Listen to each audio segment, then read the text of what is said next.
All right, thank you everyone for joining us for today's colloquium on CCS. It's a joint colloquium with a few other local chapters from the EAGE as well as the OSEG. As I said, it's on carbon capture and storage. We have 3 talks for that. It's on the next. Oh, yeah. Why does it not keep going? There we go. So first, I'll give a short introduction to the EAGE in our local chapter, Germany. And then I'm already going to introduce Josef Paffenholz, who's going to talk about the SEAM CCS project. After that, there will be Ryan Williams, who's going to talk about AI seismic interpretation of vintage seismic data with implications for the CCS site characterization. And after that, we have a talk from Franz May, who's going to give a brief overview of the BGR's role and activities regarding CCS.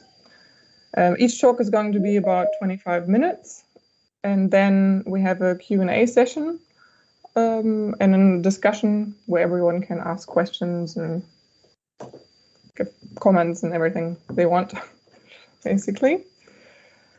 So briefly about EAGE. Probably most of you know it already, but it's a professional non-for-profit association for geoscientists and engineers, and provides a global network for commercial and academic professionals with a huge amount of members, 19,000 members. It supports local technical communities like our chapter as well, and also the other chapters, of course, from the other countries. There's a lot of benefits to be an EAGE member, which I've listed there, but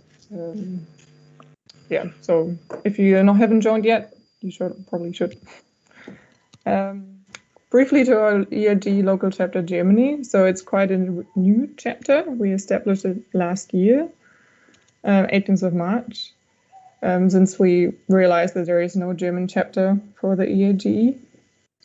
Currently our chapter has 94 members, and we have 289 followers on LinkedIn.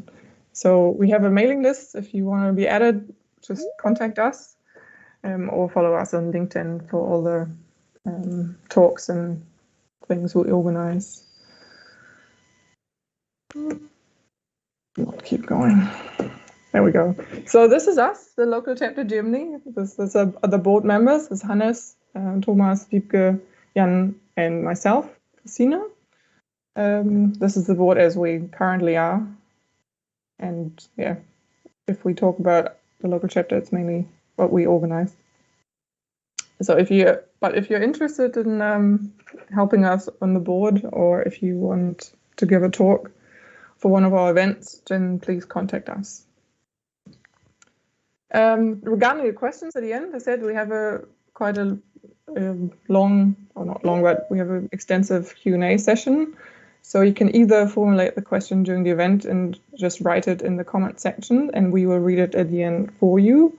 Or if we can try, I'm not sure if it works with Teams, but if you want to ask it yourself, then just write question, and we will see if we can make you presenter that you can ask the questions yourself and join the discussion. That was already this bit. Actually, that was all I have for the presentation and a brief overview. Also, of course, I want to welcome all the audience from all the different other chapters who joined us with this joint event. And of course, welcome all the presenters that we have. I'm not sure, is anyone from the other chapters who joined want to say anything? Probably not. Oh, well, maybe we can add that at the end if someone wants. Or someone does? No. Oh, yeah. That's right. We are recording this event and see if we can put it later online on YouTube for all the people who could not join today. So please take note of that. So our first presenter is going to be Josef Paffenholz. Josef is the technical coordinator for the SEAM CO2 project. He assumed this role after serving 4 years in the SEAM board of directors, 1 year as treasurer, and the last 2 years, last two as the chair. From 2002 until his retirement in 2019, he has been a research geophysicist at Fairfield Nodal, where he and co-workers solved the long-standing problem of VZ noise on ocean bottom recordings. Other work included multiple attenuation and deblending and interpolation. Before, he led an international research team as technical director of an international VHP research project on multiple attenuation and served as representative to the SMART JV. While at SMART, he participated in introducing 3D SRME and multiple azimuth marine acquisition to the industry. Dr. Paffenholz started developing seismic processing algorithm at HGS and later at Western Geophysical, working on seismic event detection and OBC processing. Before, he worked on laboratory rock physics at the Technical University of Berlin and University of Colorado. He holds 19 patents and presented at numerous conferences. Dr. Paffenholz received a diploma and degree in physics and mathematics and a PhD in geophysics from the Technical University in Berlin. And with that, I'd like to welcome Josef and we ask him to give his presentation. Thank you very much, Christina. Appreciate it. Good afternoon, everybody. So let me share the screen.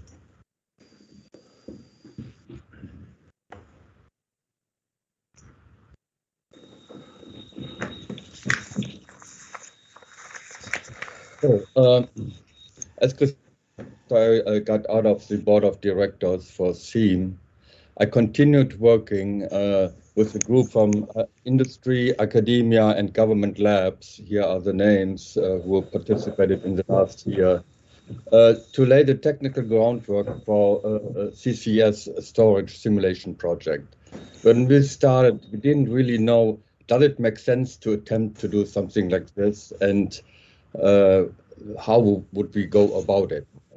What would be exactly the goals for such a project? And the answer is yes. We convince ourselves it makes sense. We got some technical groundwork, so we can start the project, which has now just this week's has begun. So the agenda for this talk is I want to talk quickly about SEAM, what it is. You might not all know about it. Then again, the motivation for large-scale CO2 storage. Then how do we get there to scale it up by the amount we have to? What role can simulations play? So what is the objective of specifically the SEAM CO2 project? And then what are the challenges? What do we have to learn to make it a success? And then some conclusions. So SEAM is operates as an industry cooperative. And so in the past, it has developed models and data, simulation data for testing of geophysical algorithms. Here are the participants, not all of them, but most of them, who have participated in the previous projects. Previous projects are the Gulf of Mexico subsalt, that is now almost 15 years ago. Then three land models, the Barrett unconventional, the foothills, and the arid model, a pore pressure project, and then just recently we finished the life of field project. Artificial intelligence is going on for started up a year ago or so, and just now the CO2 sequestration project has started up with 7 participants and DOE probably joining also, and we are talking to more participants, so we hope we get some more. Okay, motivation. CCS is not new. It's done for 3 or 4 decades, mostly in conjunction with EOR, but also for 2 decades at least, specifically for CCS in the saline aquifers. So why the push now? What do we? Why do we think we need to increase our efforts? Here are just some numbers for CO2 emissions that to get the thing into context. So US emission per year is 7 gigaton global is 40 gigatons. A car typically puts out 5 tons a year. So here are the storage targets from the various reports, the intergovernmental climate panel and other reports, which diverge as time goes on, no surprise here. But here we have 2 to 7 gigatons. So 7 gigatons, if you remember, is the annual output of US. Right now, we're doing 40 megatons a year. In the year 2040, so what the reports call for to make it a difference for climate action is by volume, the same amount what the yearly oil production is now. So we need to turn what we put out now, put this exactly the amount, same amount in within 2 decades, which means we have to scale up current efforts by 2 orders of magnitudes. And that's kind of a conservative estimate. And that is not a trivial thing to do. Any industrial process, you need to scale up by 2 orders of magnitude or more, has its challenges laid out for it. So what do we need to do? It's really, you can put it very succinctly. It's just, you need to ensure and prove that we contain the CO2. We need to know where it is and need to prove it doesn't go up through cracks or through a borehole back to the surface. We need to prevent fault slip and fault reactivation. So we don't want to, the difference with CO2 sequestration and oil and gas production is we now pressurize the reservoir. And that makes a fault slip more likely than what you have in gas production, oil production, where you also can have fault responses, but not on that potential scale. And we need upscale by a factor of 100 and more. So we need to increase the injection rate from what we are doing now. Right now, typical injection rate is all the test programs we have, especially in the US, 1 megaton a year. And that should be increased by a factor of 10 at least. The question is, how do you do this safely with respect to the previous issue of fault slip? Because there are some indications, injection rate and seismicity, they are positively correlated. And we need to increase the number of injection sites dramatically. So we need to put in essentially 1 new site per week, and we are far from this. So we want to prevent stuff like here in those pictures that we have a fault slip and the borehole goes bad, and bypass where the CO2 comes out again. So how can simulations help? Again, we need to increase the storage by a factor of 100. And we think the numerical simulation can help with the site development, the optimum monitoring approaches, and risk assessment.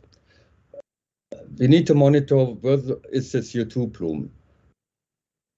The geophysical method of choice is, of course, 3D seismic, but we simply cannot afford over the years we need to monitor a sequestration site every couple of months a 3D survey. This is financially just not sustainable. So we need to look at geophysical methods which are much cheaper. Passive methods would be great, or sparse seismic, for example. And then we need to know how to best combine them. And that is where simulation can, we think, play an important role. So you can play with the different data sets, combine them, and definitely you need to, if you do the joint inversion and any processing, you need to know what the answer is. And that's where simulation data is very important because you know exactly what the right answer is. So that is an advantage of all the theme data sets. Whatever you do with the data, you know whether you did the right thing or not. So it turns out we need to kind of a cookie cutter approach, which is taken to be with a grain of salt. Of course, we know different sites are different geologically, but we need something much more efficient than what we are doing now. It will not do that site development takes 2 years, for example. So we want to speed up the industrial scale deployment of CO2 storage and establish methods to determine the value of information for different geophysical methods. With the known ground truths, we know what we're doing is right or not. And we don't have to care about real-world costs. All the different experiments we can do with simulation, we cannot do in the field because nobody would pay for it. So what do you have to do to make this work? The first thing you have to do, and maybe the most important thing, is you need to have a coupled geomechanics and fluid flow simulator. So you need to know if you put CO2 in the subsurface, how does the subsurface respond? How does the volume change? How does the rock physics change? What is the poroelasticity response? And what are responses due to fluid changes? We need to know about, and then we need to connect the geomechanics, the flow simulator, and the geophysical simulators, which is straightforward but not trivial. So the different simulators, they need different grid sizes, and so you need to work out a workflow to connect them and to do that efficiently. We need to learn field characteristics and failure mechanisms. And I'm going to talk about this later some more. And microseismic simulation, we believe that a microseismic can play a big role in monitoring CO2 storage site. And so the fault reactivation, that's what we want to prevent, but we want to be warned. When does it happen, and how do we deal with it? What actions can we take to prevent a fault slip? And CO2 chemistry, so CO2 in the compressed state is highly reactive, so it does something to the rock, and we need to learn how to adapt our rock physics to deal with that. And that is something which is under active investigation, and we don't know exactly yet how important that issue is for plume detection. So that is something to be further investigated. I want to talk for the rest of this presentation about microseismic simulation and fault reactivation. Before I go there, just want to show an example from a coupled geomechanical and multi-phase flow simulation, and which forms the basic of everything we want to do here. And this is from a paper Hesserias and Chalapi. And this is an example from a software package called GeosX, developed in Lawrence Livermore Laboratory jointly with Stanford University, and is an open package. So that makes it very, very attractive. And they're already fairly far along and doing a fair realistic, being able to do a realistic simulation of how the plume moves. So it is fairly complicated, the different trapping mechanisms. You have the buoyancy, then you have the CO2 go into solution, and then it goes down again. So it is a fairly complex process, but the good news is that there is software already out there which is able to handle this. So once we have all these basics, the geomechanics software and so on, and the understand this, what we want to do is then do geophysical measurements to see what's the best way to detect the CO2 plume. And so we have essentially all known 4D monitoring technologies known to geophysics. So, which is surface seismic, P and S wave, microseismic, cross-hole seismic, single bore seismic, VSB, saturation logs, fiber optics. Fiber optics, I believe, will play a big role in CCS simulation because it is much cheaper to lay out fiber optics in connection with sparse seismic, where you have maybe just one stationary source, could play an important role. Then we have the electrical measurements, magnetic telluric from surface and cross borehole, gravimetric measurements, again, both from surface and boreholes. Electroseismic, which is kind of used to locate water resources. I don't know how important would this be in for CCS, how responsive it would be to CCS. I haven't found anybody who could answer that question so far. Haven't put it in. We don't know how to do the forward simulation. I just put it in just as a placeholder. Because I think it would be interesting to know the answer, whether electroseismic would be a feasible technique. And then we have 3D strain, tilt, and surface deformation and temperature. The surface deformation is important, especially in the cap rock. You can have, which is kind of softer, and you can have aseismic slip, and which we will not detect with seismic waves, also not with microseismic, but we should be able to detect it with INSA measurements.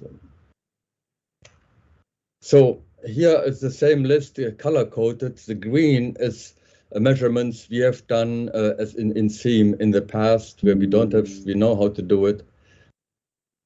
The blue ones are things we haven't done in the past, but where we don't expect any issues. I think it would be fairly straightforward to implement those.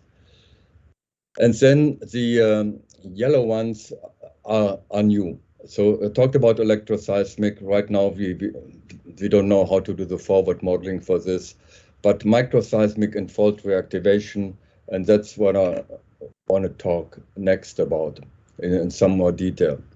So we identified 4 areas where we think microseismic simulation would be very beneficial. The one is just a benchmark. Microseismic event location is still different people get different answers with the same data. So therefore it would be important to check the different algorithms, the different methods against known non-trivial ground truths. And so the SEAM project wants to provide this. Then what are the capability of passive seismic to monitor injection-induced stress changes and predict then maybe also the plume movement? Determine the capability of passive seismic to monitor the caprock integrity. So that will be important. Again, as I said before, if the caprock is a kind of shale, so that is a question, how useful would passive seismic be? But if you have a different layers, maybe a non-shale layer, those are all issues you can investigate once you learn how to simulate passive seismic reliably. Then you could investigate those questions. And then, what is the capability of passive seismic to warn of impending fault slip? Essentially, that would be earthquake prediction, which is notoriously difficult, of course. But here we propose to have a lot of instrumentation in the field. We have other measurements that you couldn't do along the San Andreas fault, for example. So maybe we have a chance to do this. Okay, for the microseismic simulations, there are in principle two different ways of doing it. One is a simpler, cheaper way, and the other one is much more involved. I'm going to talk about those quickly.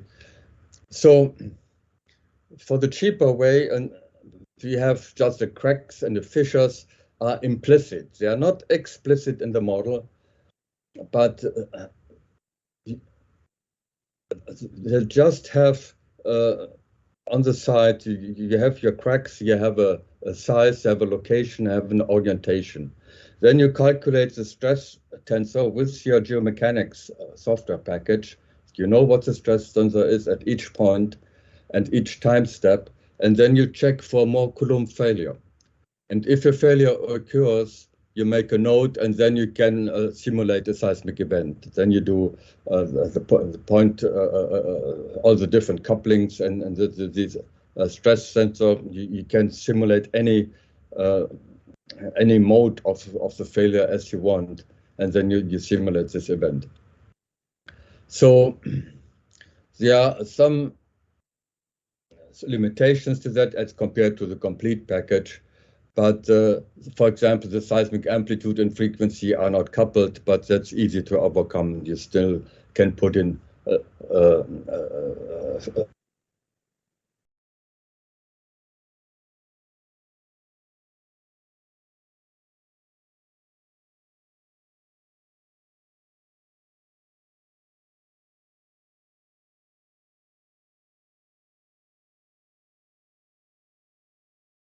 Thank you. So when a power got out, I was talking about the two ways of doing a microseismic simulation.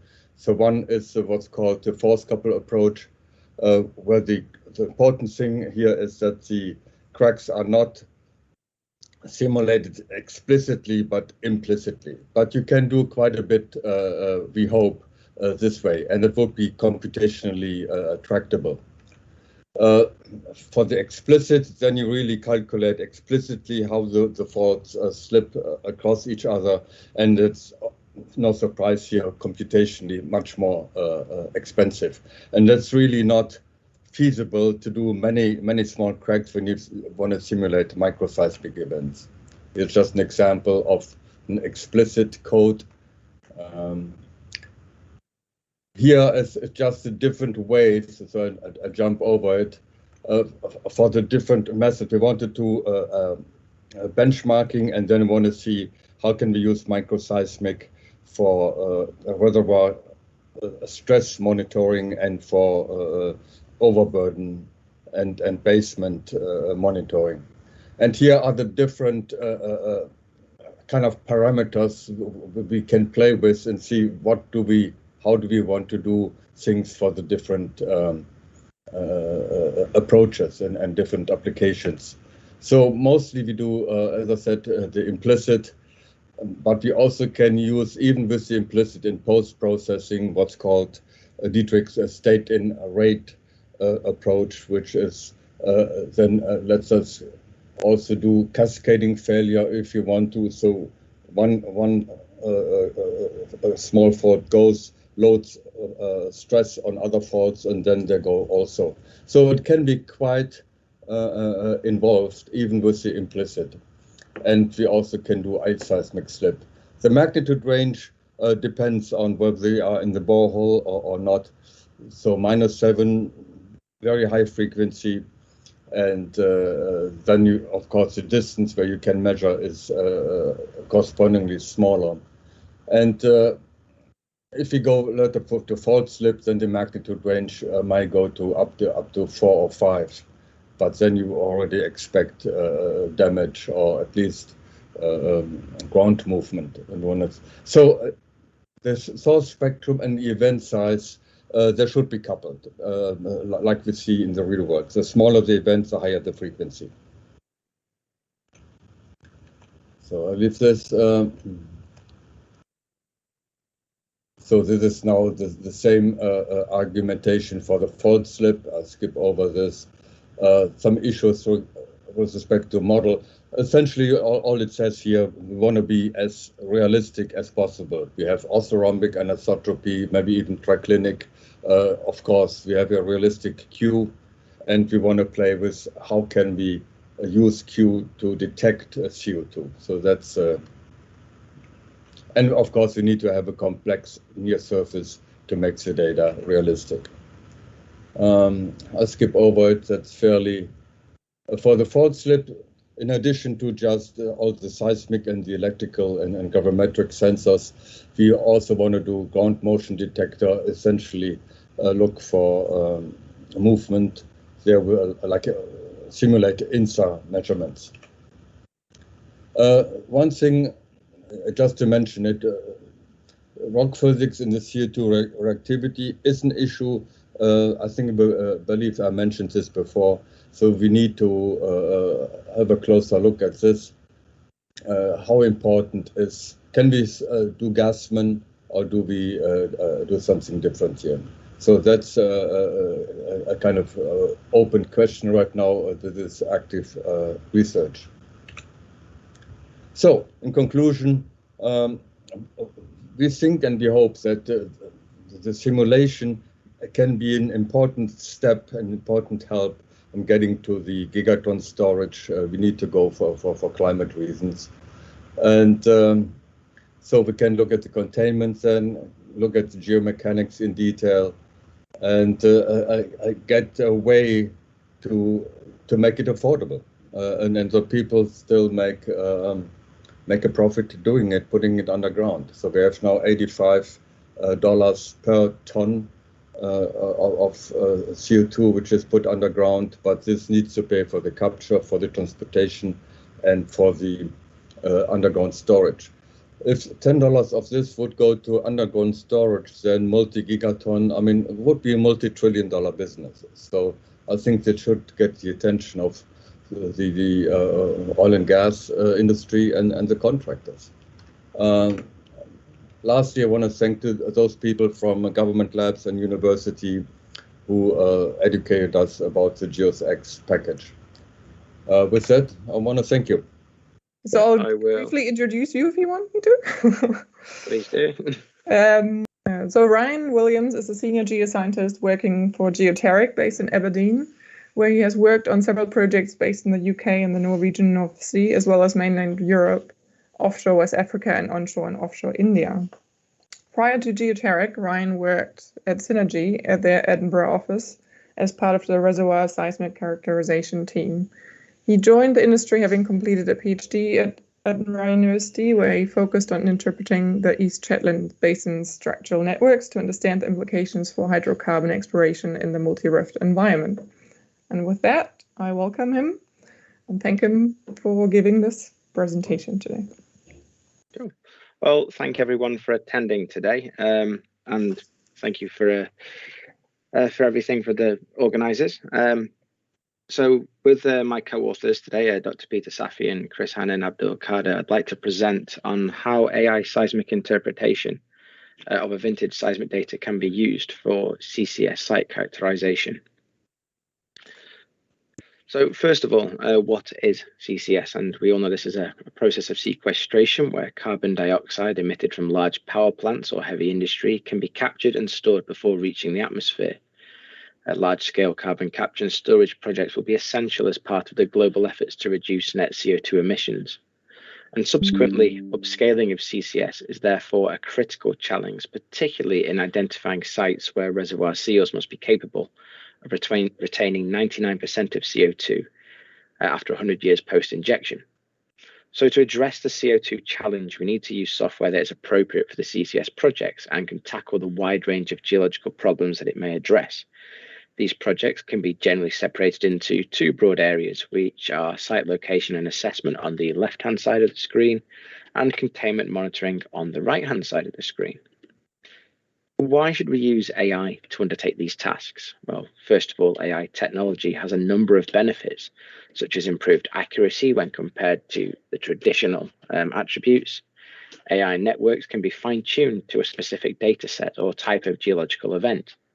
AI studies can be used in combination, and this can help improve an analysis, and we'll see an example of that from a compartmentalization study just shortly.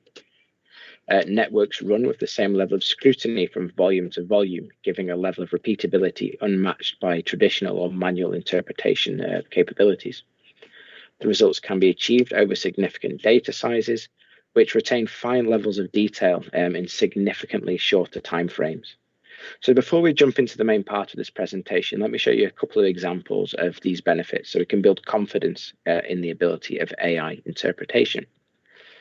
So what we can see here on the screen is 4 images, which essentially show the evolution of structural interpretation. As we move from the left to the right, we can see the results from a single seismic attribute, followed by the combination of 3 edge attributes into a CMY blend, which is left of center. They're just here. The right of center shows the results of an AI fault detection network, which has been run completely out of the box with no adjustments or whatever, whilst the far right shows the results of the same network after it's been fine-tuned to the dataset to bring out all those subtle structural nuances within it. So as we move from left to right, we can see a clear progression in improving fault detection and also removal of false positives or non-structural elements within the dataset. But it's also important to note that if we compare one of the early examples to the final example, there are similarities between the 2 datasets. And if we just overlap the AI onto here, what we can see is the original works that we built all this from does identify faults. But where the seismic signals may be weak or distorted here, it's difficult to pinpoint the center of this fault down, whilst the AI does a far more superior job in this fault identification task. So we've talked a little bit about fine-tuning here a couple of times, and we can show that over the SMEA higher prospects area on how fine-tuning can be beneficial. Along with the horizons, the data pack included some detailed fault interpretation, and I have the sticks shown here against the top structure map for the aquifer. If we look at the AI fault detection directly out the box, we can see there's quite a high level of detection. The faults over in this far right-hand side here, they've not been detected either by the lack of time on the interpreters or they haven't been seen by the interpreter. But what we see with the volumetric analysis of AI is that we can see the results throughout the entire area. We can also fine-tune these, and the results are quite impressive because, first of all, you can see the color of them change. The faults become more yellow within their sort of event, which, as you can see up here, is a significant increasing in fault confidence. So we can increase the confidence of faults already detected, and as we can see through here, identify much smaller level faults that were previously unidentified. We can use the results of AI to undertake reservoir compartmentalization studies. Here, AI-derived faults and surfaces have been used to identify areas within a reservoir that show evidence of structural compartmentalization. By thresholding the fault confidence, it's important to note here that fault confidence ranges from 0 to 100%. So we can define different cutoffs here and see how the compartments change their shape and size with varying confidence. So with allowing all faults over 25% confidence on the left-hand side, you see quite a compartmentalized section, whilst on the far right, where you only have the highest confidence faults, your structure becomes much more simplified. And again, this can have an understanding on the storage potential of a structure. With the use of different monitor volumes, as we've touched on in the earlier talk with regards to different repeatability studies, we can use these and combine these together in a color blend. The simple description, what you see on the right-hand side here is where the faults are white. These are where the faults are present in all 3 monitor volumes. Where the primary colors are evident, for example, the blue sections here, these are faults only observed in monitor 3, whilst the green faults represent faults only observed in monitor 2. Now, this is where the interpreter has to step in and address these areas of interest and identify what's driving it. Is it pressure increased by injection and so forth? One of the obvious and yet most advantageous elements of AI analysis is the ability to analyze vast amounts of data in a relatively short timescale.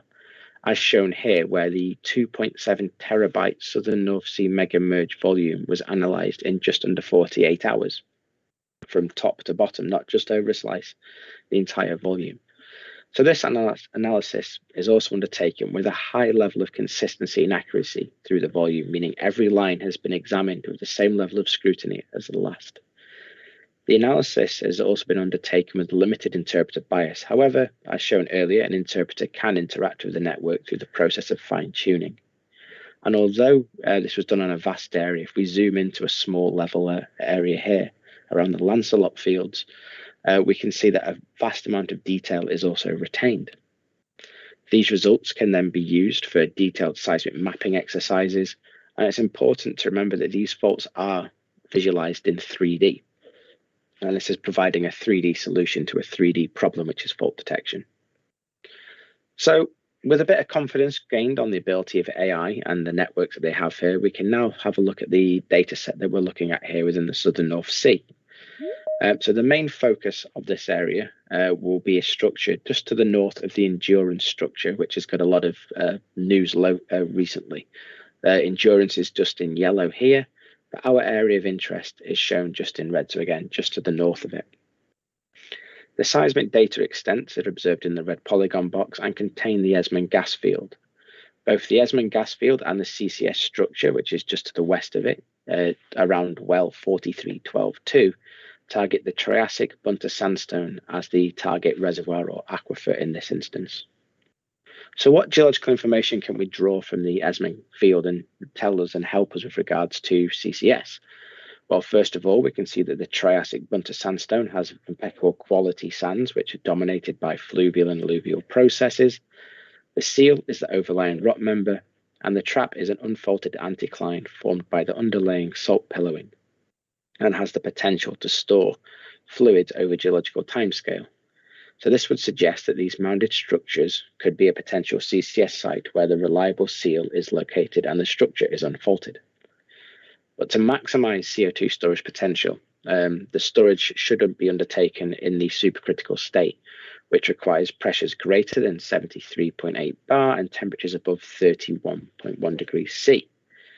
We can use the well information from Esmond to see if the Triassic structure fulfills this requirement. And in Esmond, the reservoir temperature is 57 degrees C with a pressure of 157 bars.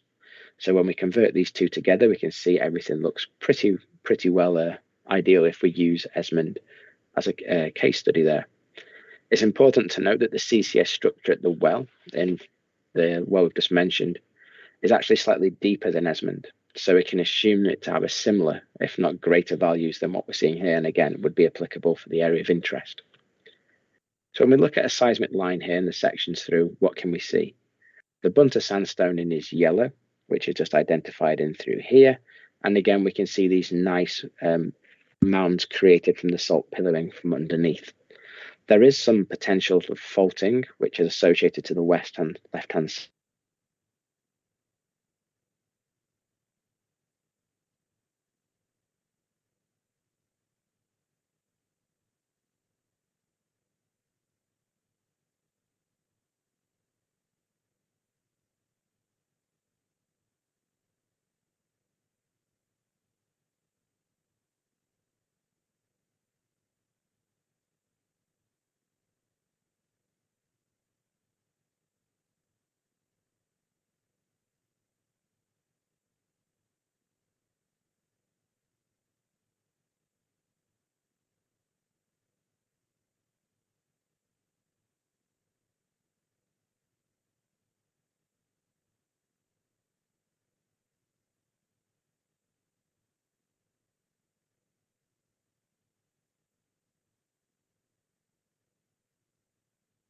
Interval just here as shown on the right hand side. It's not just seen at the very shallow. So this is something that can be accounted for along with the volcanics to the north here. But as we've seen, there is very little faulting that's over there. But if we dig into the faulting a little bit more, what can we tell? So we know from literature it's been possible to identify a number of fault patterns that are observed through the Southern North Sea that are observed at the Bunter level and can be a subsequent risk for CCS site analysis.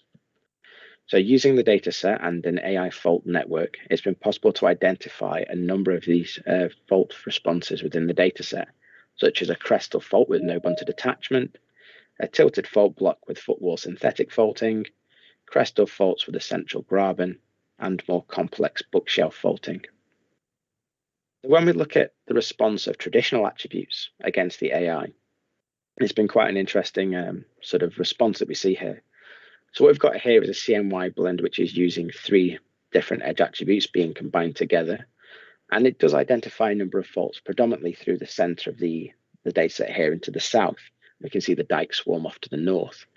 However, in the northwest corner where the signal becomes a bit more complex and geophysically challenging, the signal response is quite poor, and as a result, the faulting response is quite poor. But if we overlay the AI faults onto this, not only do we resolve a significant amount of faults earlier identified through the center and the south, we're also able to pull out far more detail in this northwest corner, which is great because we're able to get a lot of detail through here. And when we have a look at the information around our area of interest, again, there's very little to no response with regards to faulting that is geologically continuous. When we look at the aquifer level itself, we can look at the top structure map. We can see a clear crestal nature of the trap. And when we look at traditional attribute analysis, we can see that it creates a series of false positive results. For example, here, the yellow arrows are the acquisition footprint, whilst the red arrows are highlighting to responses associated to the dip volume, where we've got these strong dipping features. But again, we know these aren't faults, but it is providing sort of a false positive mask over the data set, potentially hiding true geological faults. When we look at the AI out the box, we can see that, yes, a number of these acquisition footprints have been detected. We aren't getting the bias from the dip volume, but we do have the ability to fine-tune this network to teach it what is noise and what is fault. And again, by doing that process, we highlight where the acquisition footprint was. It's now no longer detected. The faults in the south are now better delineated and identified, again, proving a far improved data set. When we look at this analysis here, and this location just to the south, we can look at gaining more confidence in what the results are doing and compare them to what an interpretation would look like if I was to do this manually, and ask myself, is this what I would look to interpret? And on the whole, yes, this is what I would expect. Predominantly, this is everything I'd expect to see, maybe just joining up these sections in here, but that's the only thing. Predominantly what I'm seeing here is faults where I'd expect them and no faults where I wouldn't expect them. So overall, gaining good confidence in the results. So we can now move on to a horizon analysis. And we saw the cross-section earlier where a number of horizons had been extracted through the AI process. And we'll move on to that in just a minute. But after we embed the faults into the data set here, we can see the little yellow lines identifying where potential faults may be within the structure. If we just zoom into the crest of the structure, we can see that there's very little structural information going on. So stratigraphically, everything should be fairly consistent. So using an AI horizon index cube, we can extract every event within the reflectivity volume, which allows me to clearly see any unconformities cutting through the dataset, such as the one going through the middle of the dataset just here. Now, this creates a series of different stratigraphic features like pinch outs and downlaps. And when I see results like this, with this nice big sweeping unconformity, I don't see attributes or reflectivity anymore. What I'm seeing in my mind's eye is sort of a geological story, which allows me to identify the effects of erosion, compression, and so forth. And I can start to piece together sort of the geological story in my mind's eye. And this story can be brought to life by extracting these horizons and the ones that are important. For example, this one, where we can see chunks of the top horizon that have disappeared due to the impact of erosion and such forth. And although this creates a pretty image, it also tells me a lot about the distribution and presence of my top reservoir or aquifer over this anticlinal structure. As we continue through the volume, additional horizons can be extracted and used for further modelling purposes. These horizons can then be used to examine the structures in greater detail. For example, we can drape on the results of the AI fault confidence volume that we generated earlier to get a good understanding of the geological relationship of the faults to this geological time environment. But we can also drape on other attributes, for example, frequency decomposition, which has also been undertaken within this area to help reveal some potential stratigraphic features. And as we can see, a potential channel structure may be brought out here, or we see these lateral changes. And this is important because if we combine this with the structural information, we know that these two are not linked. So this is a true stratigraphic response and not structural oriented. I mentioned earlier that the reservoir is dominated by fluvial and alluvial processes. And from literature, again, we can see what the bunter deposits may have looked like. And we can identify some of these features here in the frequency decomposition volume. So if we just overlay the image on the left to the right-hand side, we start to get a good match with regards to the deposition that we'd anticipate. And again, gain confidence from the previous works in literature and match them up with what we're seeing in the results here today. Further to this, a top surface analysis has been undertaken. At the south of the structure, it can see a strong peak response. But as we migrate through the volume, the top of the bunter becomes varied in peak or trough response. And at the very north of the structure, it's dominated by pretty much a strong trough response. So as you pan through the data set, the top bunter can have a strong peak reflector, it can be mixed or varied, or it can be a strong trough. So what's driving this response if we know it's not structural? To further assist this study, some isoproportional slicing was undertaken to review the seismic response at the bunter sandstone level. And what we can see is that directly to the west of the well, we see a strong seismic brightening in both the peak and the trough.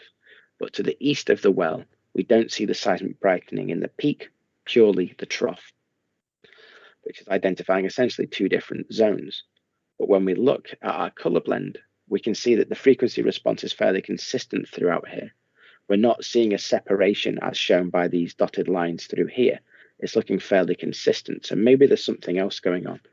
And this is where forward modeling would be quite helpful to help solve this, because we know the problem isn't structural.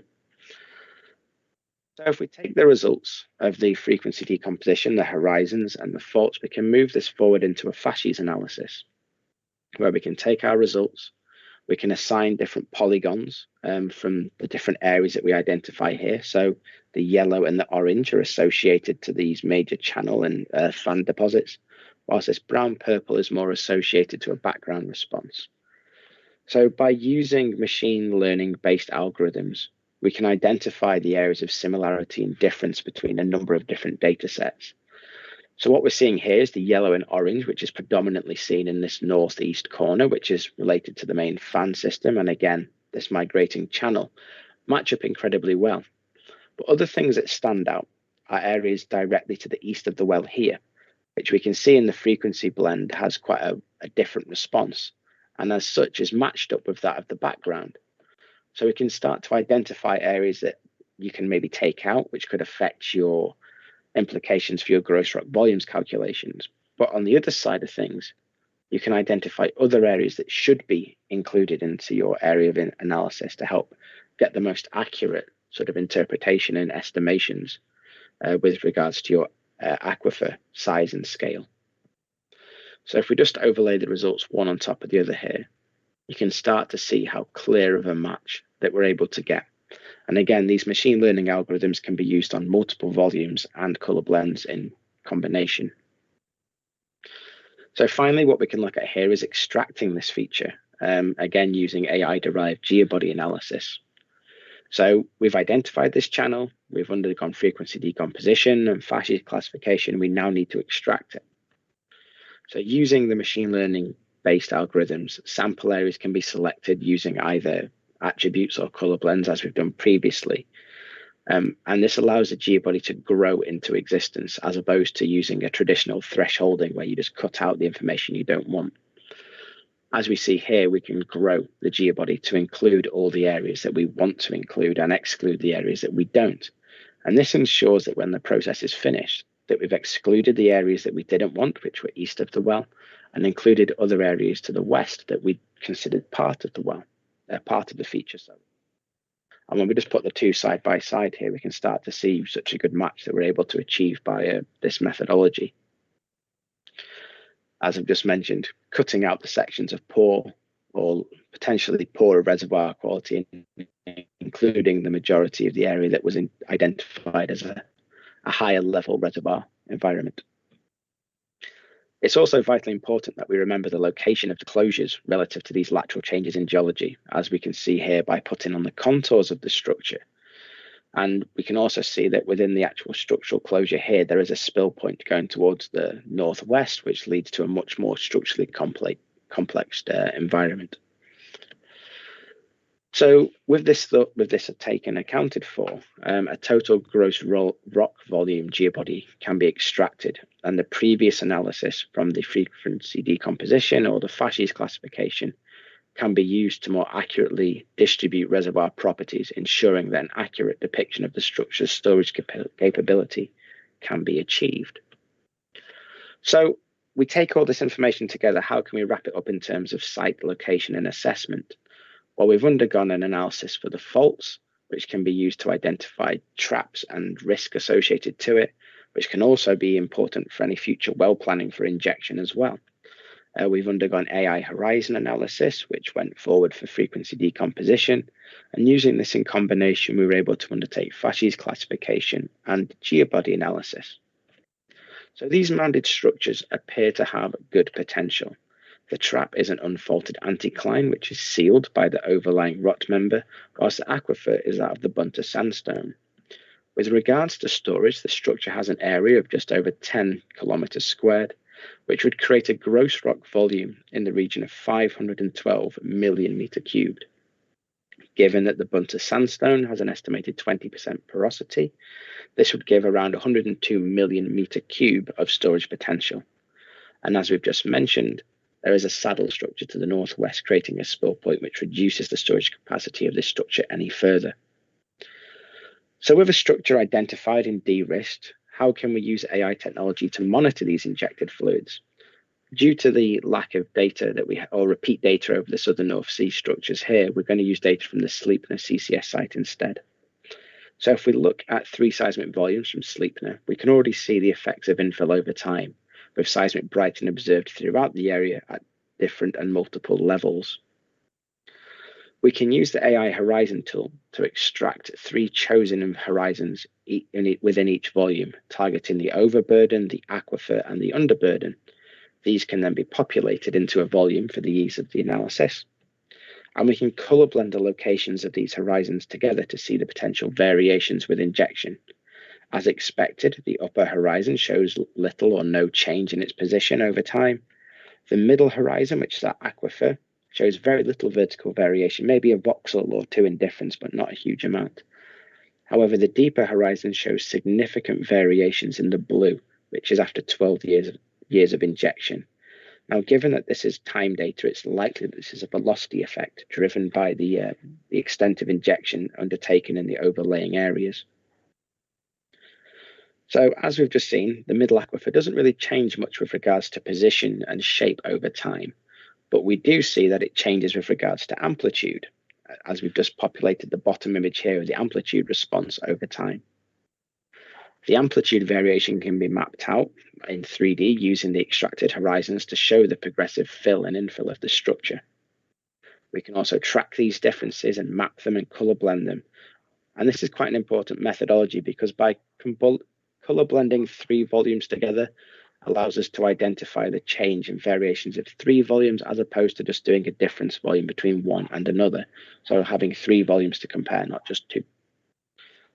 And as we saw at the beginning, this aquifer has many layers to it. So this study can be undertaken on a horizon by horizon basis, as shown on the left-hand side just here, or it can be done undertaking the 3D geobodies, as shown on the right-hand side.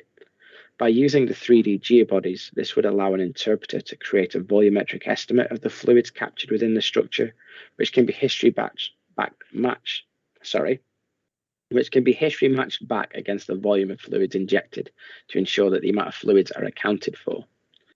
Again, these geobodies can be generated over different monitor volumes to accurately track growth and fill, as shown here, where blue is the first stage, green the second, and red the final stage. And by using the AI-derived geobodies, this enables high levels of repetition.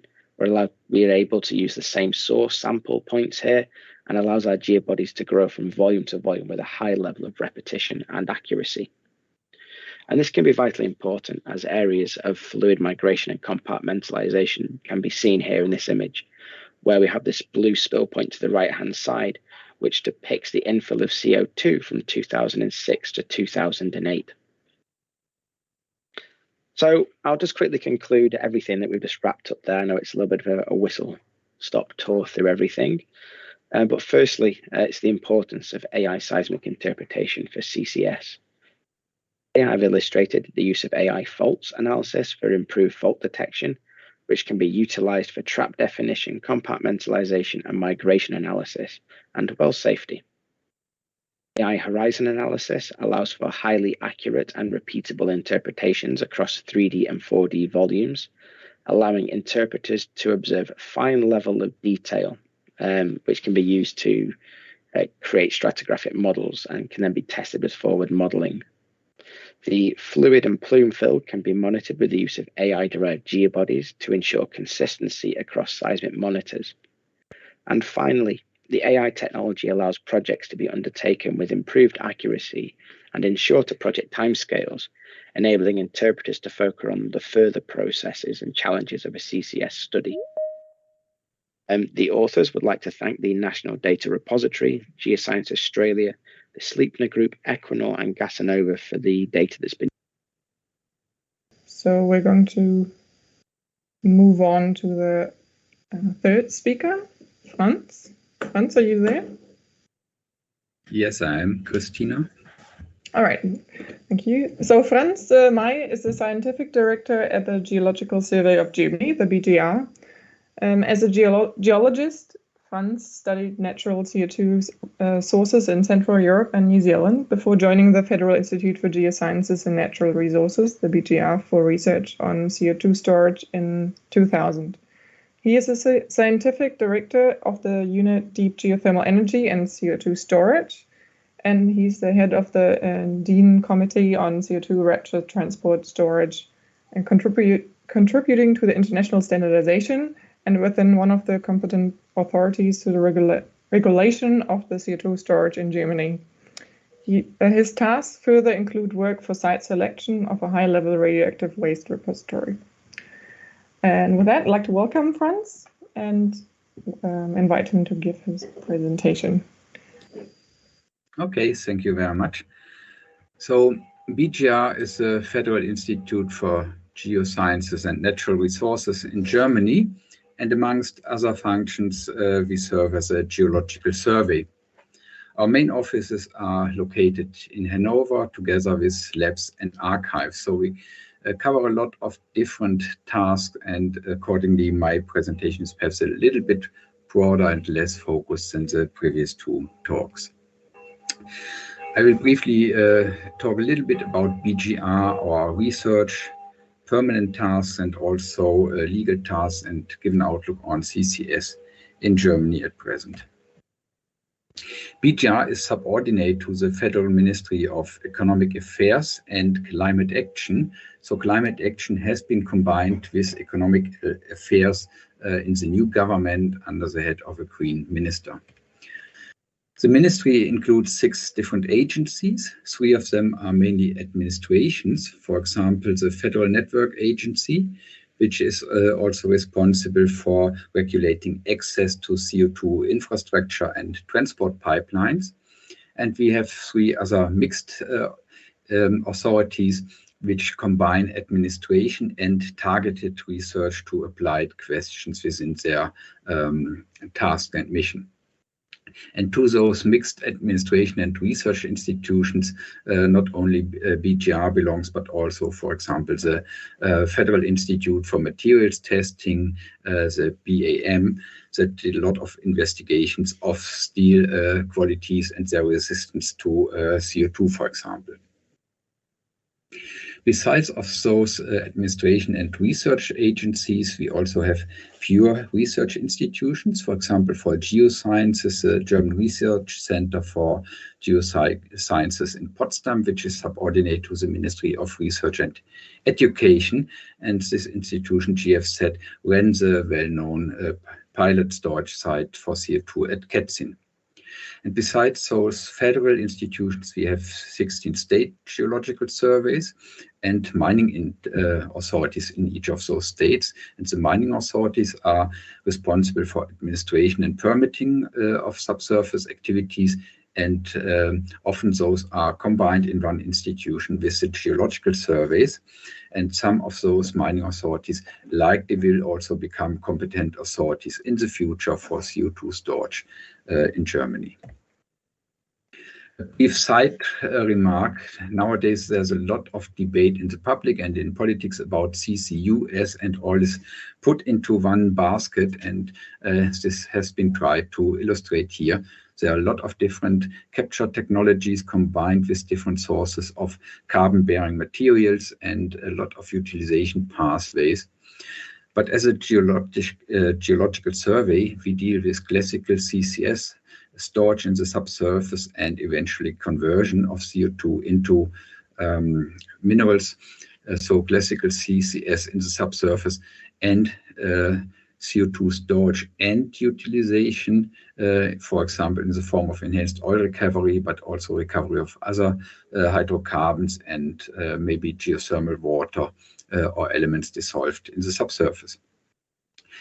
We also do a little bit work on terrestrial sequestration and marine sequestration, but these are not focuses for us for climate mitigation topics, but rather for studying environmental impacts, for example, of biochar on soil functions. So our main work on the past years was on classical CO2 capture, transportation, and storage, with the focus on storage. However, we also dealt a little bit with particular questions on storage or network development of CO2 infrastructure, and also with the subsurface utilization, for example, coal bed methane, as we have a lot of coal in the subsurface of Germany as well. Capture was mainly the business of project partners in joint research projects. Over the years we have had 62 CO2 storage projects or research projects overall, and most of them have been supported by European funds or by federal research programs. Industry or direct projects with industry have been restricted to a period of about 2006 to 2010. That was still forefront research in a pre-competitive environment and pre-commercial projects. But at the time of about 2008, the large power companies started to stake their claims in Germany for CO2 storage options. And at that time, we had to withdraw as a state-funded agency from direct cooperation in industry projects. We had also a few projects on technical cooperation with developing countries, restricted also to time, and a few projects. These have been stopped, as you can imagine, as we don't have a storage site of industrial dimensions in Germany. There were other countries more attractive for developing countries to learn about CO2 storage. The main research topics we covered in those research projects deal with storage potential, monitoring, safety, environmental impact, and storage processes. And we tried to be objective and consider relevant topics which are relevant for industry as well for the general public, as we have to serve them all. And you can imagine environmental impacts. We found little interest of industry to participate in those projects. The reason was not that they didn't care, but they were afraid of the public impact such studies could have if they would consider potential leakage events, for example. On the other hand, they were much more interested on the details of the fundamentals of storage processes, which were not interesting to the general public. However, the general public was very much interested in environmental impacts or storage safety questions. I will give a few examples of the contents of the different projects we carried out. And for the topics of storage potential, we created a national storage atlas together with the state geological surveys. And on the left-hand side, you can see a few examples of maps of storage and reservoir formations and their properties that have been mapped at a scale of 1 to 300,000 and they have been used to create information systems that can be used and downloaded digital. A lot of reports have been prepared by the different state geological surveys on the properties of those formations, and they have been summarized in the summary report you see on the right-hand side, describing all the different storage and barrier formations in Germany. On storage monitoring, we had several projects, including some with tool development, especially for detecting and monitoring and quantifying CO2 after potential leakage events in the near surface environment, as well in marine environment, as well as in terrestrial environments. And you see just a few examples of tools that have been developed and tested at various locations. These measurements and testing showed that there's a large spatial and temporal variability of those environmental parameters. And of course, we need to consider those when we want to establish baselines to compare later monitoring data to the natural conditions before storage. And on the left, you see two graphs comparing CO2 in groundwater, free CO2 and dissolved bicarbonate in a region where we have natural CO2 occurring from a volcanic source at greater depths. And the red dots represent examples of waters where we see an effect of CO2 from the depths, and the green ones are the natural background in the regions not affected by CO2. And as we try to separate the two populations, we can use various threshold values, for example, using the mean of the background values plus 1 sigma standard deviation. And as you can see here, there's still an overlap of the two populations. And this would have consequences for monitoring. For example, if that would be a real monitoring site, we would have false alarms according to the data, and also undetected leakage. And setting such threshold values, of course, will be a trade-off to minimize those unwanted effects. On the lower example, you see an additional problem that will arise. For example, CO2 is usually lacking as a free gas phase in most groundwaters. And so we have a lot of samples where CO2 has not been measured or has not been reported. This could mean that it's below the detection limit or has not been analyzed. And how to deal with these values, they could be included into baselines or could be left out or could be set to a standard value of the detection limit. And this would result in different threshold values and accordingly have effects for those undetected leakage or false alarm cases. This is another example of environmental monitoring data. The green dots represent soil gas CO2 fluxes in or at the storage site near Ketzin over several years, so quite a long baseline already. And those green values well could be fitted by the sinus functions, which would cover most of the data. Few are still above. We could as well use a threshold value to separate baseline values from maybe potential leakage cases. However, there are clear advantages using baseline functions rather than fixed threshold values, which are still quite common in environmental monitoring. With those, I use the pointer perhaps, with those functions, of course, we have advantages. For example, in winter seasons, we could have lower detection limits for potential CO2 leakage. And in summer seasons or growing seasons, where the CO2 concentrations in soils are higher, such unreasonably low values might give indications of potential malfunction of our monitoring system. So if we use such baseline functions or threshold values, and we would really observe CO2 concentration or flux in this case, as indicated by this red star, that would of course imply some actions. And for this purpose, we have to relate observations of monitoring to response plans. And to the left, we see just one example, a proposal to deal with a gradual response plan with such monitoring observations. Of course, if you would have such a value, it might be prudent first to go out into the field and check our monitoring equipment before we would stop CO2 injection at that site. It still could be that there's a technical error. It could be that it would be actually CO2, but it could be from a natural source. And even if it would be CO2 escaping from a deep storage site, fluxes and environmental impact might be so low that it still could be tolerable from a technical and environmental point of view. And only if that wouldn't be the case, that might trigger actions, a stop of injection and measures to fix the leak. And if those were responsible, one could resume operations. And in the worst case, site abandonment would only come really at the end of such a critical response plan. Another topic is storage safety, and I will show two examples. To the left is a map that we have produced, and it shows the depth of the top of the Rupel clay.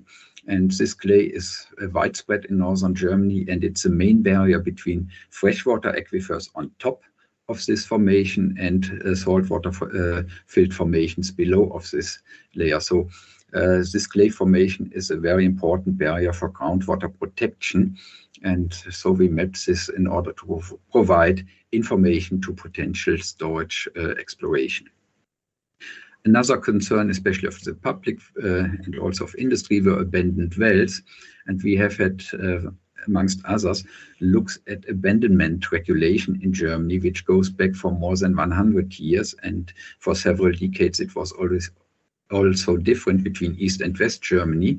And we compared those requirements in the different regulations with nowadays requirements for CO2 storage sites and wells, and compared them also to available monitoring technologies that have been developed through times. And as a result of this comparison, we can state that all of the wells that have been plugged and abandoned before about 1990 don't fit current requirements for CO2 storage. The later ones might, but in each case that would have to be checked individually. Environmental impacts, as I mentioned, were of great concern, and so we studied environmental impacts to sea and groundwater, to soil and to air. And you see a few examples, for example, on the left, groundwater discharging with CO2 and depositing dissolved minerals from water or rock interactions at the subsurface. To the left, you see a site where CO2 escapes from the soil, and at the atmosphere close to the ground surface, we measure CO2 concentrations of more than 20%, which wouldn't be a good site to stay too long in. And we also found impact on plant species, and see that some plants are still tolerable or tolerate high CO2 concentrations. And these could be used also as monitoring or to develop monitoring plans for CO2 leakage, because they can be mapped quite easily and recognized quite easily on the surface. And this is an example of underwater monitoring and showing just a fish swimming through the CO2 bubbles escaping from a lake bed.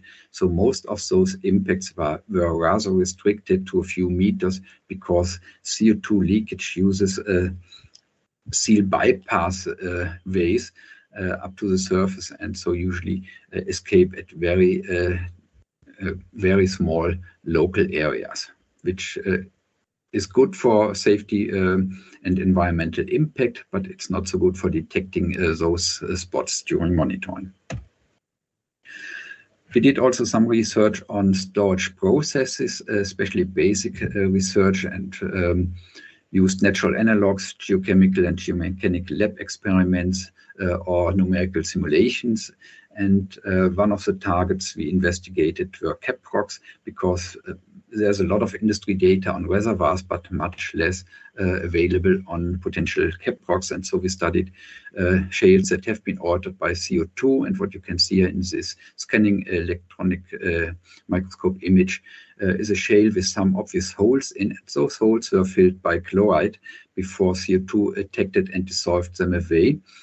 Chloride was dissolved. Some of the dissolved elements precipitated in the form of those carbonates, which form the white halos around those holes, and other elements like iron were carried away and discharged with water, as we saw in the image before. We used lab experiments to have constrained conditions for our reactions, which we, of course, cannot reconstruct in the nature. And on this image, you see a batch reactor of gold and titanium, and within the gold tube, the experiment was performed and fluids have been sampled from the experiment while keeping the external pressure constant, and that causes the squeezing of this experimental tube during the experiment. And this is an example of an experiment we conducted with unconsolidated material in order to study potential uplift and failure of cap rock because of CO2 injection underneath. CO2 or air in this case as an analog material has been used in those scaled experiments through a needle wave uplifting the cap rocks, creating crest faults as we see in nature as well.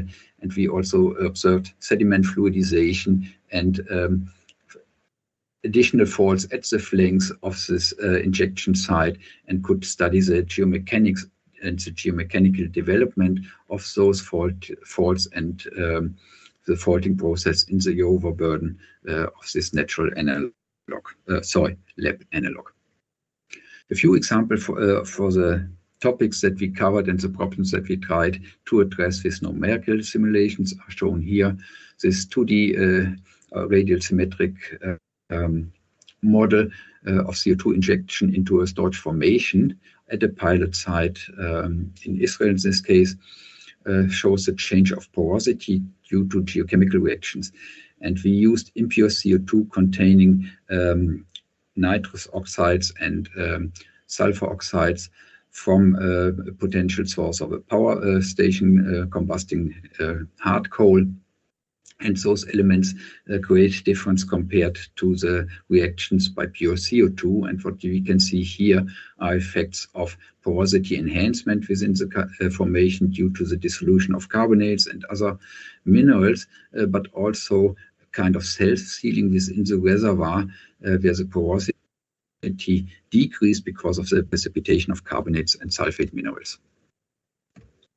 Another question that concerns us or might be problematic for injection of CO2 in saline aquifers of very high salinity, as we have in many of the road-ligand gas fields, for example, is the high salt content leading to salt precipitation.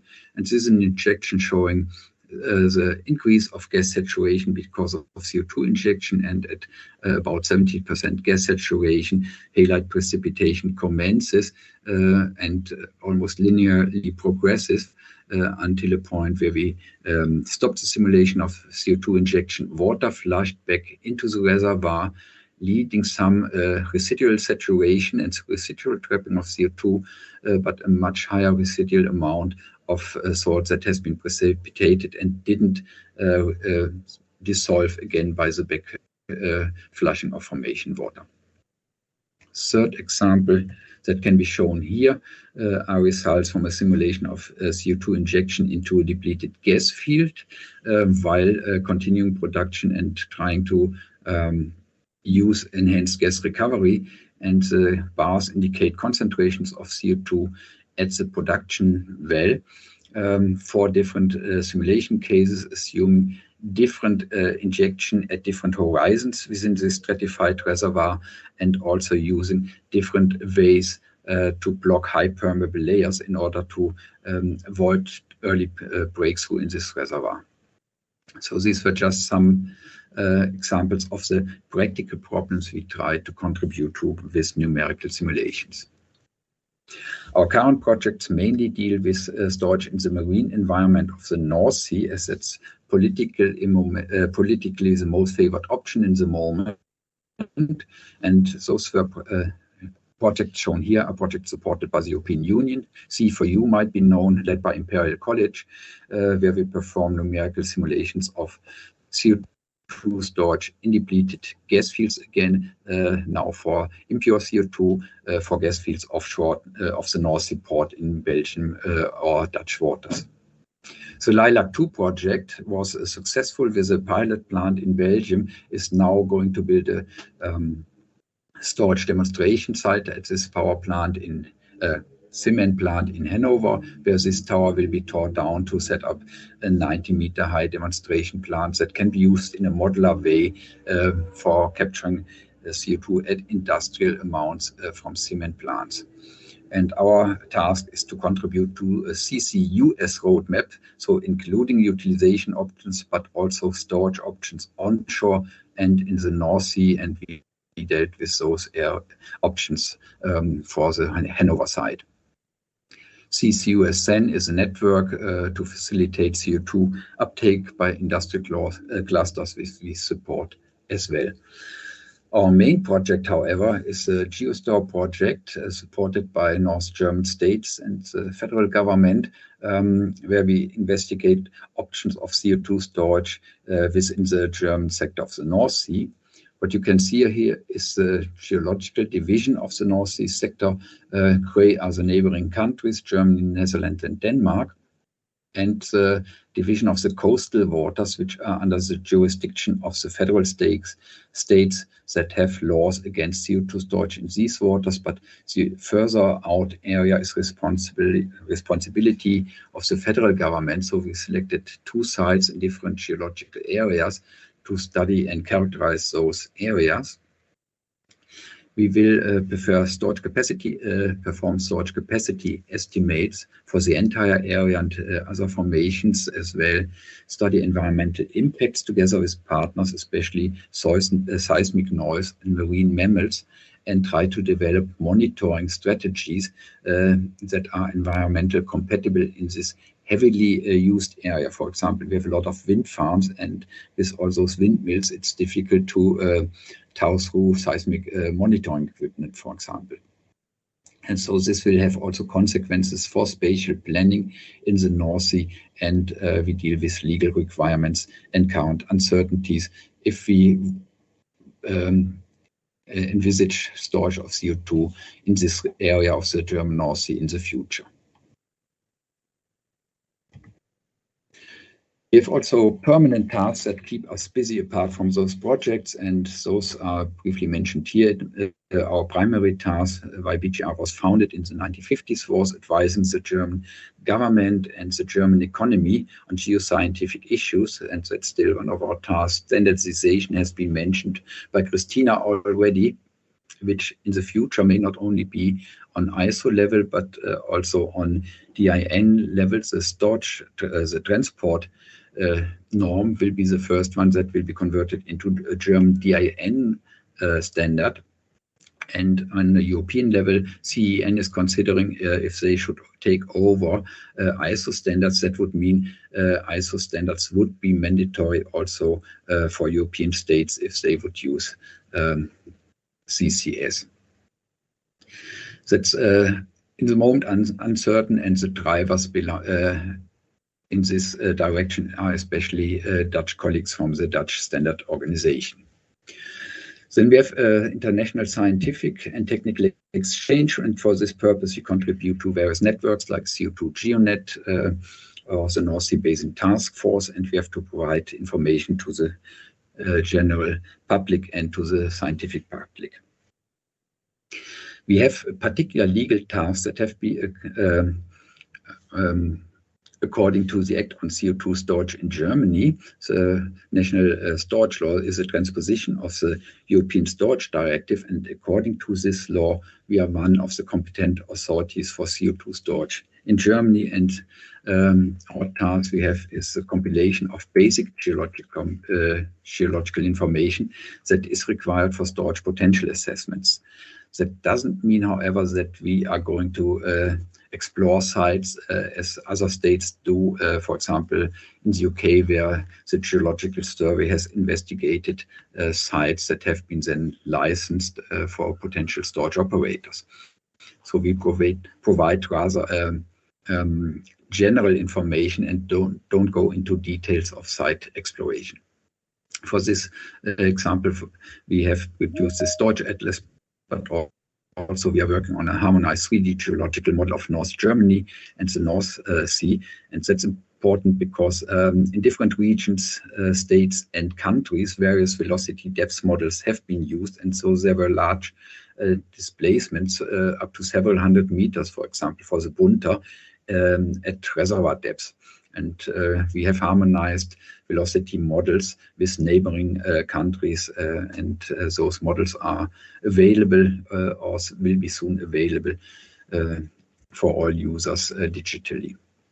And we are also compiling a formation water database because not much is known about deep formation water chemistry, which is important for geochemical reactions and stability of injection infrastructure, but also for potential uses of the subsurface and formation waters. We have to keep a public registry about pipelines and storage facilities, cooperate with competent authorities of the neighboring states, and maybe Denmark might be one of the first countries which is exploring CO2 storage sites close to the Dutch border offshore. And we might have to discuss with them together potential impacts, for example, pressure dissipation in saline formations, which might also reach into German territory. And then we have to prepare reports to the Commission and the government as well. The main work for us is still in the future. If we really would have storage applications on storage sites in Germany, we would have to give expert opinions to a lot of permit applications, for example, on site investigation already, but also on planning approval, including the safety documentation, monitoring plan, and also to mitigation measures and preventive measures against leakage. And also in the decommissioning and site closures, we have to give opinion. And for those various tasks, we would need expertise from a lot of different subjects and really require an interdisciplinary team to give our opinions if storage permits are handed over. And that's maybe a different approach in Europe, where we are very detailed in the European Storage Directive, and a cookie cutter approach, as mentioned by Josef before, may not work under European legislation. So, to summarize and conclude the legal situation in Germany, we can state that the application period according to the federal law has expired. And some states even have laws that prevent storage in their territories. Then there are legal regulations below the level of the law, which are still lacking the technical regulations, and state authorities have also not been mandated yet. So altogether, the legal situation is uncertain for both potential operators or potential exploration companies for CO2 storage site, but also for the authorities which don't know how to deal with such applications in detail. And as a consequence of that, we have to state that the socioeconomic storage capacity for CO2 in Germany at the moment is zero. However, future doesn't seem so dark in the moment for CCS, as we have various drivers, for example, the energy transition and plans for hydrogen economy, especially blue hydrogen, and the political realization that we are very much dependent on the import of natural gas and want to get away from that. That pushes ideas of sector coupling that have already been stated, for example, by the state of North Rhine-Westphalia in their carbon management strategy, which also includes CO2 transportation within the states and cross borders for storage under the North Sea in Dutch, Norwegian, or perhaps even German waters in the future. And then we have pilot and demonstration plans for CO2 capture at industrial sites, especially cement industry is leading this development, which have 4 demonstration plants in the moment under construction. And there are also companies publishing plans already, or announced plans to build a pipeline network for CO2 transportation, like Open Grid Europe and TES already produced a map showing their plans to connect the Rhine-Ruhr area with transshipment hubs at the North Sea coast. And all these developments and public announcements, of course, put pressure on the federal government, and they reacted accordingly in their latest publications on energy strategies and included CCS again in their communication, still in the fine print, and CCU coming before CCS, but things are changing, and hopefully in the future we may be able to store CO2 also closer to the emission sites in German territory. And with this, thank you very much for your attention. Great, thank you very much, Franz, for this interesting summary about the activities at the VGR. This concludes all our 3 talks, and I hand over to Diego, who's going to read the questions and lead the Q&A session. Thank you, Christina. So I'm Diego Rovetta. I'm the chairman of the local chapter Netherlands. I also thanks all the speakers to attend and to give these interesting talks, all the audience. But I also want to thank local chapter Germany to organize this colloquium and to cooperate with the other local chapters. We are always encouraging this type of events, and it's very exciting to be here. Without further ado, let me start with the questions that are written here in the chat. Maybe if we can open the mic of the person that asked the question, there could be a more direct discussion after the question itself. And I've seen there are some questions related more to, the risk of CCS and stuff like that. I will keep them for later. Maybe we start first with the more technical question to understand better some things that we have seen during the presentations. And for example, Jaap wanted to ask Ryan to indicate some more technical details about the machine learning algorithms that have been presented here. So, if you can give us some more technical details, Ryan. Yeah, sure thing. Hopefully you can hear me okay. Yeah, we do. Yep, cool. Yes, I can. Yep, cool. So the machine learning algorithms, I can't give too much away. Otherwise I'd be in a bit of trouble from management. But I can say that there was quite a varied range of tools that were used. For example, the machine learning algorithms that were used in both the geobodies and the fascies classification are in essentially a probability density function based style of learning, of a deep learning that goes into that. Whilst the AI faults, for example, is how to describe, like an image learning, the same way that how can I describe it? The self-driving cars can identify speed signs, other cars, and so forth, using images to identify and learn. The same technology was applied with regards to seismic data and fault detection. So training a network or a series of networks that we have at Geoteric to identify faults with different characteristics, and then using that to teach a network, but also have the flexibility to further train what we call fine-tune a network that one step further. We use fault sticks to do the fault training, so the interpreter can directly interact with the network itself, provide fault sticks to the network to learn on a specific data set.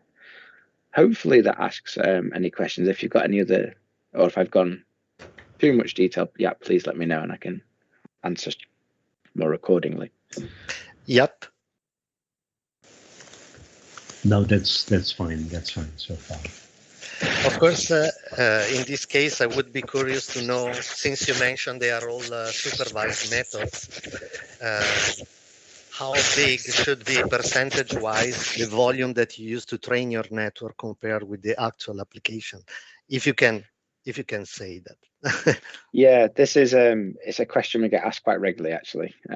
So yeah, don't worry. It's quite interesting because we've actually got quite a lot of information with regards to the training that went on to our fault networks, for example.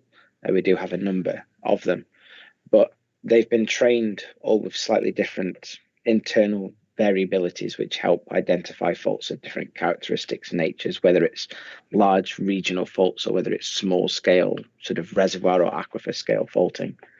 Essentially, the supervised learning that's been undertaken here is the networks have been provided with a host of synthetic data, which has been great to help train a network to identify the very simplicity of what a fault is, the simple variations that you get, phase offsets, amplitude offsets, and so forth. but couple that with a vast amount of real life examples taken from data sets around the world. So you can identify not just what a fault is, but also what a fault isn't. And that is vitally important, identifying that this is a noise response, not a fault response. So coupling that information together has really helped us at Geoteric with regards to fault detection. And as you see in some of the examples with regards to that northwest corner in the example, that was quite chaotic with traditional attributes. But then when we saw the AI reveal it, one of the things that's very compelling is that it looks geological. It doesn't look made up. It looks like something you'd see in a textbook. Seeing the cross-section images with all the different fault stylings, again, taken from that complex area. It's just such a step change with regards to fault detection compared to traditional attribute workflows. And I think we've been doing it in this space now commercially for nearly 5 years now. And it's amazing how things grow and develop, like even from a day-to-day basis with the power of AI. So yeah, I think hopefully that answers the question. Yes, thank you. So as a general strategy, use synthetic data to do the most generalized network trained, and then you specialized for the specific data set with the small amount of data from that data set. Oh, not quite. So each network has had a combination of synthetic data and real life data applied to it before any training. So there has to be some real life component thrown into it. I think it's the reason why the networks work so well across all the examples we've seen globally. So it's all of the networks have seen a vast amount of real life data. Okay, so it's trained only once. It's not retrained for a specific example. To a degree, yes. So there's sort of what we call out-the-box networks, which have had a series of pre-training applied to them through a combination of synthetic and real-life data. That network can then can be trained further to a specific data set. So, for example, you might have something over. I showed an example over the Lancelot field in the southern North Sea. It could well be that you train to identify that style of faulting. You could then take that network, your new network that you've trained, and then apply it to a different data set, rather than retraining. But then again, it's all the subtle differences that we associate with fault detection and so forth. It's a wonderful tool. I wish I had when I was doing my PhD. I think several months would have been cut off my research time, I think. But yes, we are where we are. Or maybe it was already there, but our computational capabilities were not enough at that time. Very true. I think, Ryan, this is a very important point you made, is actually that you first train the network, say maybe on synthetic data or data out of a particular area, and then do transfer learning, if I understand it correctly, and then update the network again. Now, how much sort of computer effort is needed for the update compared to the initial training? I could not tell you that. That's a little bit out of my wheelhouse. Okay. But regards to the training, with regards to processing and training, we do that on laptops in-house with clients on something as simple as 8 gig graphics cards and so forth. So it's quite easily accessible. It's not something it's something that is applicable to laptops and desktops, but we've also got a cloud-based computing for clients who wish to work in the cloud environment as well, for the benefits that cloud computing has. Thanks. Okay. So maybe we can go back to CCS and pose a little bit the AI questions. So there are a couple of questions from Per. The first one is, why are we excluding storage capacity on land compared to the marine environment? The economy will be better on land. So I guess this is a general question. Anybody from any one of the speakers that want to answer this? Yes, Josef? Yeah, so as a matter of fact, in the US, which has really the most of the pilot CCS programs, almost all are on land. And the DOE, Department of Energy, is only just now starting to look more closely also on the Gulf of Mexico. I think there's general agreement that the storage capacity in the Gulf of Mexico is enormous, and it would be the obvious choice also with the oil infrastructure already there. But so far, for reasons I'm not completely sure of, well, the emitters are on land. So the pipeline is an issue, so the transport. So if you see where the projects are here so far, they are close to power stations, close to ethanol plants, and so on. So that is the main reason. In Europe, my understanding is, especially Germany, public opposition to CCS and transportation across the neighborhood. People have given up. They're trying to do it on land. They say, okay, we have to go to the North Sea for political reasons. So that's my understanding. Okay. Yes, Ryan? Yeah, I just support that as well. I think other things, sort of available data ability, there's such a wealth of information, for example, in the North Sea to access. And as you've mentioned just there with regards to the US, I think probably one of the best case examples of CCUS in action is the Quest study being taken in Alberta. Fantastic examples there. That's being able to pump significant amounts of CO2 in over multiple years, and it being a massive success. But again, it's almost a perfect environment, vast area, laterally continuous seals, good reservoir quality, and what we're saying here as well, a very spatial populace as well around the area. Public opinion and safety is of vital importance for all of this. The amount of projects that have been shut down because of public concern, we can count them far more than the numbers that have been successful. So I think it's vitally important that all the boxes are ticked, and I think onshore has great potential, but I think it also has to be taken with even more sort of severity in its risking. Sure. Franz, anything to add? You're muted. Sorry. Good. Joseph, of course, is right. It is a public concern in Europe that stopped the projects, and that's why politics are now focused on offshore. But we have good storage conditions in depleted natural gas fields onshore as well. And those fields, we have very good data and information. They have been proven to be to retain gases for millions of years. We should use those, but I think that will be a second step in an order of deployment after demonstrating CO2 works in a lot of cases offshore. We can approach closer the shores and hopefully in the future also go onshore to use those fields. And we have giant fields. Groningen, for example, might even benefit from putting CO2 into and uplifting the surface again. Cautiously, and the same with the large fields we have in Germany. And we hope that storage projects will be successful in the initial phases of rollout to gain confidence and not to stop the development because of some disasters in the beginning. Also talking about the quality of the data, normally marine data are better quality. So also from the technical point of view, maybe it's even easier to do some stuff like monitoring or analysis in general. Yes, there are pros and cons, of course. Onshore, we usually have a larger density of well data compared to offshore. Okay, yeah. Per, do you want to add something or?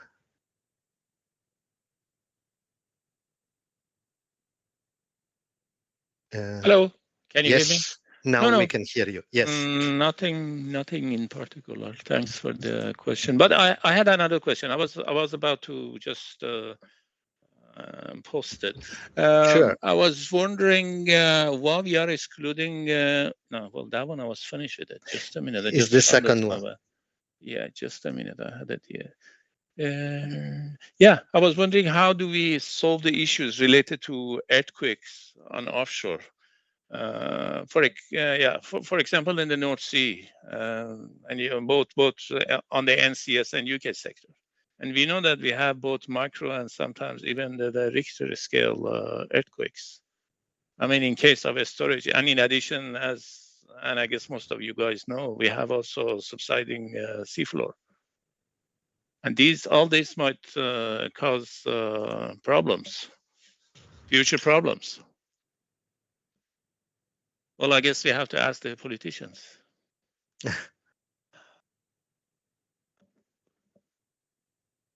Any comments? Yes, I think it's not only a political question. We have the problems of earthquakes also with geothermal energy, and we have had a demonstration in pilot plants in Japan that suffered severe earthquakes without damage. So there's also some technical aspects and learning we can take from those other examples and industries, how to deal with smaller earthquakes. Yeah. Of course, we have also examples of triggered seismicity when we are in areas of high natural stresses, like the Basel earthquake, because of this geothermal injection experiment. Right. So we have to be careful to know the natural stress states very well before we go for planning a CO2 injection. Yeah. In my view, but maybe Joseph, you know more about that. Yeah. But I know that in carbonate rocks in the southern North Sea, they are subsiding even more than, for instance, in the Ekofisk field area. Mm-hmm. And, carbonates are more problematic maybe in that sense, and we have carbonates. There are several different types of carbonates as well. That is exactly the hope we have, that with simulation and you put your best knowledge of the stress states of the Earth, and then you can simulate injection rate, injection pressures, and so on, what would happen, and how sensitive is it, what are the chances of setting up another earthquake.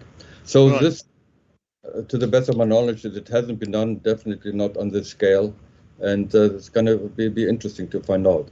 I don't know about nuisance earthquakes offshore, whether they would matter. The question is how resilient is the infrastructure subsea with respect to those and earthquakes magnitude 3 or 4. I do not know that.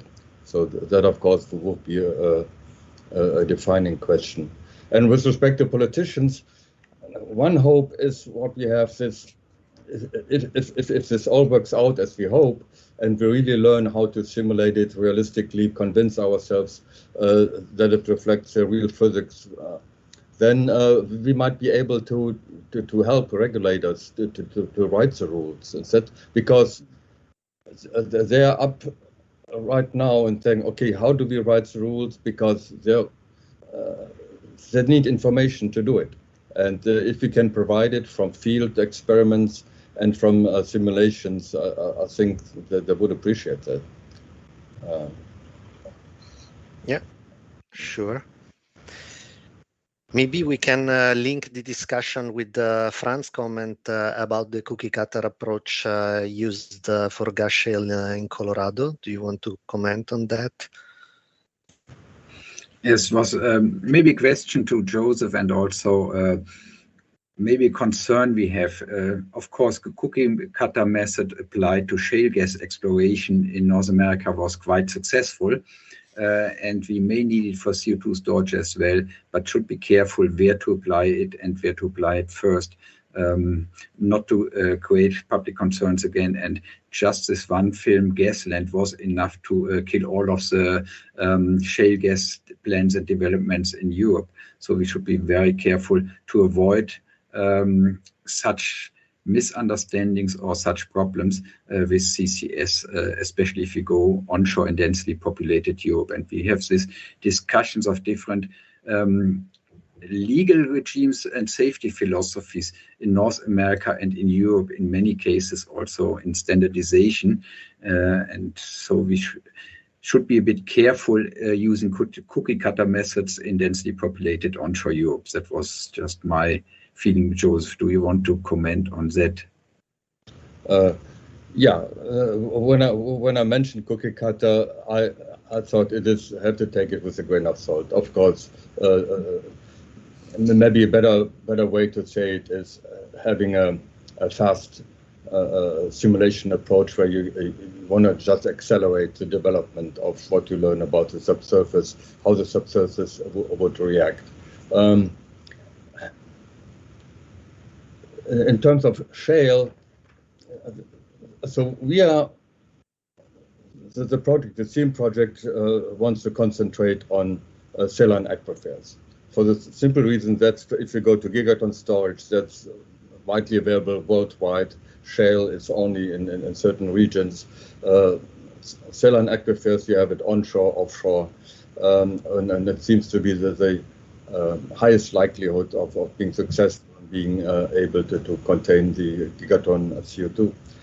Also, in terms of geophysics, it seems to be more straightforward, a clean sandstone in terms of the rock physics.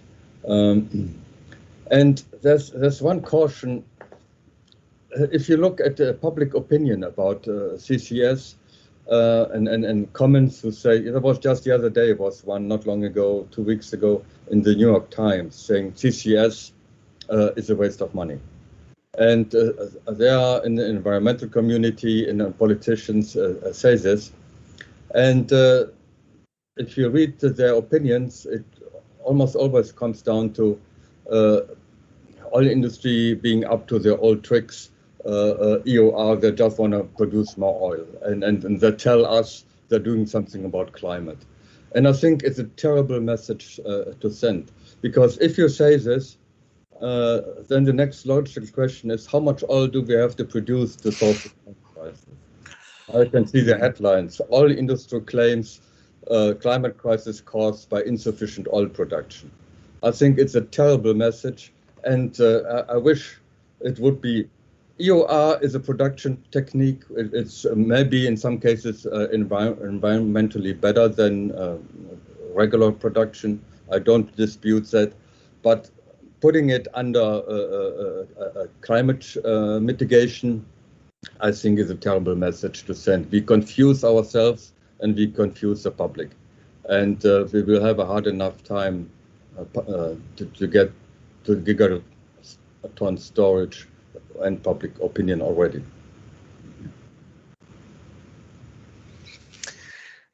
Any other comments on this? If not, I will go through quickly a couple of questions because it's already 7 p.m. and maybe we continue for another 5-10 minutes before closing. So one is again from Per, talking about converting gas to liquid prior to storage. So if you want to elaborate more, Per. Yeah, I remember that I heard from Josef PowerPoint, his presentation, that he mentioned conversion of gas into liquid. And I've been disrupted with somebody else here, so I was wondering if it was correct or maybe I just overheard. The CO2 will be converted into what's called a supercritical state. All right.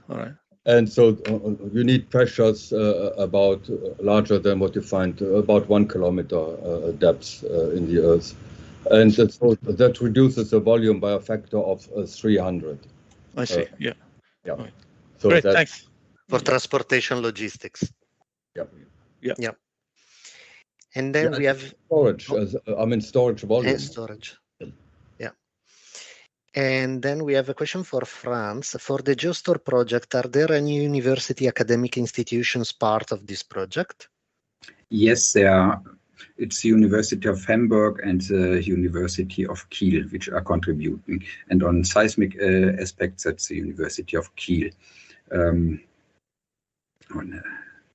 Don't know exactly who is working in the project, but it's the University of Kiel doing developments there. Apart there are some research institutes, also Marine Biological Research Institute, and some companies developing monitoring technologies participated as well in this joint research project. Okay. I have one question about the CM project. So I was wondering, when do you expect these data sets to be available, especially for the microseismic one? And also, I'm interested in the EM one. Okay, very good. So the way CM works is that to get the sponsor. So for this project, it's 80K for 3 years. And they won't have a benefit for this. So for 2 years, the data are being held confidential, and then CM owns the data, and CM can then distribute the data. And the way it has been done, so you have to pay for a license. However, in this project, what we think we might do, and that depends really, the sponsors have the say. So the sponsors who participate and put up the money, they have the final say how that is handled. But so far, it looks like that there will be a pilot project, which means a small model, just to shake out the different issues I mentioned in my talk about the getting the software into place, how to connect the different software pieces and so on. And there has been talk about releasing the data from this pilot project to the public as soon as it is done. And yes, how much in your experience you need to work on this before actually completing the generation of the data? We use for the pilot. I'm talking about the pilot project now. The pilot project we're gonna use. We use another small data set we used as a pilot for the life of field model. So there is only not too much work to be done to convert it so it's useful for CO2. And then we might run the GeosX package, but that's again, the sponsors decide that in the end. Maybe I would say a year. I wouldn't before a year. Okay. Yeah. Now that it's very important to have synthetic data to understand, but also to calibrate inversion algorithms and everything. So I think it's really a very important step in the chain. Okay, I think. Can I know the responsible partner for the reservoir simulation part for the GeoStore project? Question from Sheriff. Yes, it's probably the question that has been answered already. It's University of Kiel doing the targeted reservoir models in detail, and the larger regional models are generated by us, the Federal Geological Survey. So we do more the regional models, and the specific models of potential sites are done by Kiel. Okay, thank you. So I don't see any, one more, let me see, it's popping up just now. No, it's just thanks a lot. Okay, so no more question in the chat, no more hands up. So I think we can close here the session. Before giving the mic back to Christina, I want to thank you all again for participating and answering the question of the audience, and of course to the audience as well for putting this interesting question. So back to Christina. All right, thank you. Thank you, Diego, for the leading the Q&A sessions, and thanks to all the speakers for the time today and to the interesting talks and discussion at the end. And of course to all the people who joined us. Can you hear me actually? Yeah. Okay. Sorry, my camera seems to be out. Yeah, I think that concludes our colloquium today, and I hope to see everyone soon. Just a question, the recording, we will post the link on our mailing list once we've cut all the cut the recording. Right. Thank you very much, and have a good evening. Thank you. Thank you. Thank you. Bye. Cheers. Thank you very much. Bye. Cheers. or